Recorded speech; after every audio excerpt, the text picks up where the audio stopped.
सास बहू के नाजुक रिश्ते।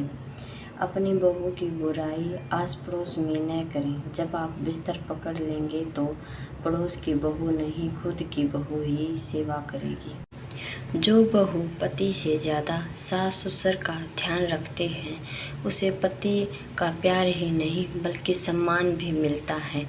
वह रिश्तेदारी में भी सम्मानित होती है। एक बहू के लिए सास का विचार।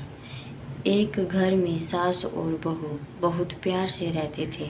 एक बार एक मेहमान से सास बात कर रही थी, जिसे बहू ने सुन लिया। सास कह रही थी, बेटी शक्कर की तरह होती है और बहू नमक के समान। बस उस दिन से बहू उदास रहने लगी। सास ने बहू से हुए बदलाव को महसूस किया और कहा और कारण पूछा। बहू ने जब कारण बताया तो सास ने मुस्कुराकर बहू से कहा कि बहू, मेरी कही बात तुम ठीक से समझी नहीं। मेरे कहने का मतलब ये था कि बेटी शक्कर की तरह होती है, जो हर हाल में मीठी लगती है, जबकि बहू नमक के समान होती है, जिसका कर्ज नहीं चुकाया जा सकता और जिसे बिना हर चीज़ का स्वाद बेस्वाद हो जाता है। कहते हैं माँ भगवान से ऊपर मानी जाती है। अपने बच्चों को वो सबसे ज़्यादा चाहती है। कोई भी गलती हो सब सुधारना जानती है। फिर सास बनते ही क्यों सब भूल जाती है।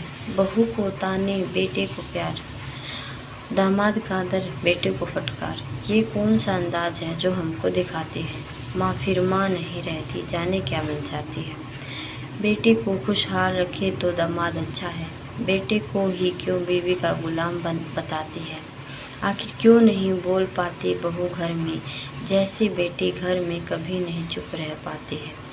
सास बहू बेटी सब एक ही तो हैं, फिर क्यों हर बार एक दूसरे को उंगली उठाती है। बेटी बहू माँ सास ये चक्कर है जीवन का। क्यों इस चक्कर को खुद नहीं समझ पाती है।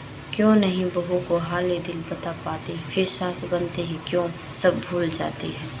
महिला 1, तुम्हारी बहू कैसी है। महिला 2, बहू तो बहुत बुरी है, रोज़ लेट उठती है।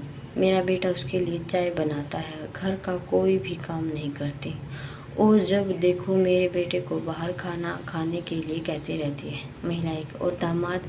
महिला 2, दामाद तो फरिश्ता है, रोज़ सुबह मेरी बेटी के लिए चाय बना के पिलाता है, उसके घर का कोई भी काम नहीं करने देता और अक्सर बाहर खाना खिलाने ले जाता है। ऐसा दामाद सबको मिले, रिश्ता वही सोच नहीं।